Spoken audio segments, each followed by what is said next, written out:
नमस्कार दोस्तों, आप सभी का द लास्ट लेसन चैनल में बहुत बहुत स्वागत है। 510 का ये वीडियो है और इसमें आपको रिवीजन नंबर टू है, रिवीजन का दूसरा खंड है। और इसमें आपको आज बताएंगे हम कि किस तरह से आपके अंदर वैज्ञानिक दृष्टिकोण होता है और वैज्ञानिक दृष्टिकोण जो होता है उससे क्या क्या डेवलप होता है और वैज्ञानिक दृष्टिकोण बच्चों के अंदर क्या क्या या किन किन चीज़ों का उत्थान करता है, इसको हम देखेंगे आज। और आप मेरे चैनल पर नए हैं तो सब्सक्राइब जरूर कर लीजिए। आइए हम शुरू करते हैं। देखिए, वैज्ञानिक दृष्टिकोण बच्चों के अंदर कैसे उत्पन्न होता है इसको भी हम जानेंगे।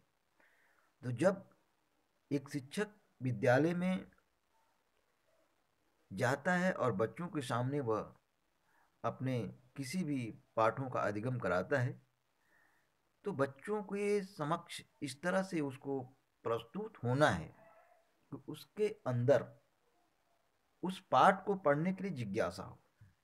और जिज्ञासा जब बच्चे के अंदर होगी तो आप समझ लीजिए कि बच्चे के अंदर वैज्ञानिक दृष्टिकोण का बढ़ना तय है। और एक शिक्षक जैसे विद्यालय में पहुंचे तो उसके अंदर एक ऐसी भावना होनी चाहिए कि वह सबके लिए बराबर काम करे, निष्पक्ष होगा। तो बच्चों के अंदर आतुरता बढ़ेगी उस शिक्षक से बहुत सारी चीज़ों को जानने के लिए। इसलिए ये सबसे इम्पोर्टेंट जो हिस्सा है वो है एक शिक्षक के अंदर निष्पक्षता होना बहुत जरूरी है। देखिए, खुली मानसिकता का अर्थ होता है कि बच्चों को जो कुछ भी बताएं खुल करके बताएं और उन्हें यह भी सिखाएं कि आपकी जो मानसिकता होनी चाहिए वह खुली होनी चाहिए। यानी आप किसी भी विचार को प्रस्तुत कर रहे हैं, किसी बात को कह रहे हैं तो खुल करके कहें। और बच्चों की भी आप ये सिखाएं कि आप खुल करके कहेंगे तो आपकी बातों को आसानी से समझा जा सकता है और आप अपनी बात आसानी से कह सकते हैं। तो देखिए, हम आगे बढ़ते हैं। दृढ़ प्रतिज्ञता। देखिए, जब आप इन चीज़ों का बच्चों में विकास करेंगे तो बच्चे के अंदर दृढ़ता आती है। और जब उनके अंदर संकल्प का बीज बोएंगे तो बच्चे कोई भी काम को दृढ़ प्रतिज्ञा के साथ पूरा करने का प्रयास करें और उनके अंदर भली भांति तरीके से इसका विकास होगा। और वे बच्चे डेफिनेटली कोई भी कार्य करने से पहले उसको पूर्ण करने के बारे में अवश्य सोचेंगे। नम्रता। नम्रता से कहते हैं कि सब कुछ सीखा जा सकता है, सब कुछ पाया जा सकता है, क्योंकि नम्रता को सब पसंद करते हैं। और बच्चों के अंदर नम्रता आए तो वह हर चीज को सीख सकता है। नम्रता के साथ, आदर के साथ सारी शिक्षाओं को ग्रहण कर सकता है जो उसके जीवन के हर क्षेत्र में उपयोगी साबित होगा।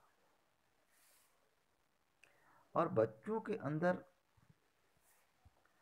अगर किसी काम में उससे गलती होती है तो उसको एक्सेप्ट करने की नीति एक शिक्षक को सिखानी होगी। अगर बच्चा गलती करता है और गलती को मान लेता है, उसको जीवन में आगे सीखने का बहुत बड़ा चांस होता है। क्योंकि ये कहा जाता है असफलता ही सफलता की जननी है। इसलिए बच्चों को असफल होने से भयभीत नहीं करना चाहिए, क्योंकि असफल बच्चा ही, असफल व्यक्ति ही सफल होता है। ये जो सबसे बड़ी वैज्ञानिक दृष्टिकोण को उत्पन्न करने में बाधा है वह है संदेहवाद। जिस जिस जगह पर संदेह रहेगा आप विकास नहीं कर सकते।